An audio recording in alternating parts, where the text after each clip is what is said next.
Notre héritage est toujours la victoire. Ils l'ont vaincu par le sang de l'agneau. Et Jésus-Christ avait poussé ce grand cri sur la croix de Golgotha. Tout est accompli. Et nous avons vu beaucoup de choses qui se sont produites. Le voile est déchiré, la terre avait tremblé, les sépulcres sont ouverts. Cela montre que la victoire reste toujours une garantie pour vous et moi. C'est pourquoi je vais toujours confirmer et vous donner la confirmation, l'assurance que vous n'allez pas perdre dans ce combat. Vous allez triompher. Souvent le diable se présente comme il avait déjà gagné. Quelle que soit la victoire semblable de Satan, ce n'est pas la finale. Dieu triomphera sous les œuvres du diable dans votre vie. Mais nous devons simplement faire certaines instructions que Dieu nous a données. Certaines instructions que Dieu nous a données. Dans le livre de Deutéronome, chapitre 12, du verset 1 au verset 3, Dieu avait promis à son peuple que je vous donnerai la terre où coule le lait et le miel. Je vous ferai entrer. Mais quand vous allez entrer sur cette terre appelée Canaan, il y aura certains devoirs, il y aura certaines choses que vous devez faire.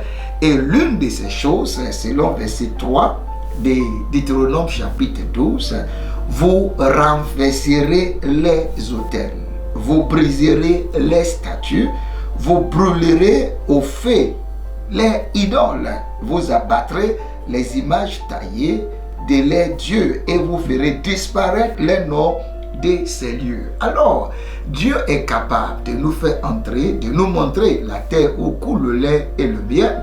Ce même Dieu est capable de nous donner en possession selon sa promesse qu'il nous a fait.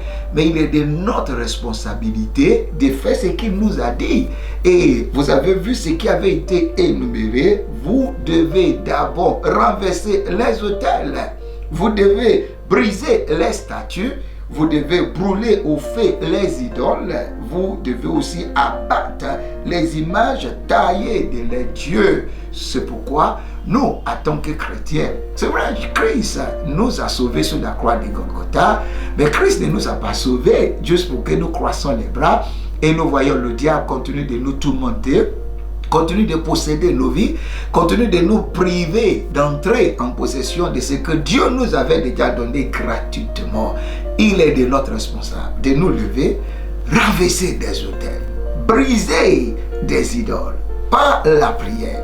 Dans le temps du peuple d'Israël, c'était des autels physiques. Nous l'avons aujourd'hui, mais nous ne pouvons pas aller vers tous ces autels pour les briser physiquement ou les renverser physiquement. Si vous avez l'opportunité de le faire avec l'accord de vos parents, vous pouvez le faire. Mais malgré tout cela, même si vous les renversez dans le physique, il faut aussi le renverser dans le spirituel, parce que ce sont des esprits qui s'appuient sur les autels pour fatiguer la vie des hommes. Nous renversons, nous renversons. C'est pourquoi l'apôtre Paul avait dit dans le livre de 2 Corinthiens chapitre 10 verset 4, il dit: les armes avec lesquelles nous nous combattons ne sont pas charnelles, mais elles sont puissantes par la vertu de Dieu pour renverser. Je veux que vous vous appliquez entièrement à renverser des autels, à briser des idoles, à brûler les images dans la prière, par le feu, par la puissance du Saint-Esprit. Les idoles, les autels, les images taillées dans nos familles, chez les marabouts, dans toutes les forêts sacrées. Si nous nous levons dans la prière, cette même victoire de la croix de Golgotha sera activée et mise en action contre toutes ces puissances qui nous fatiguent.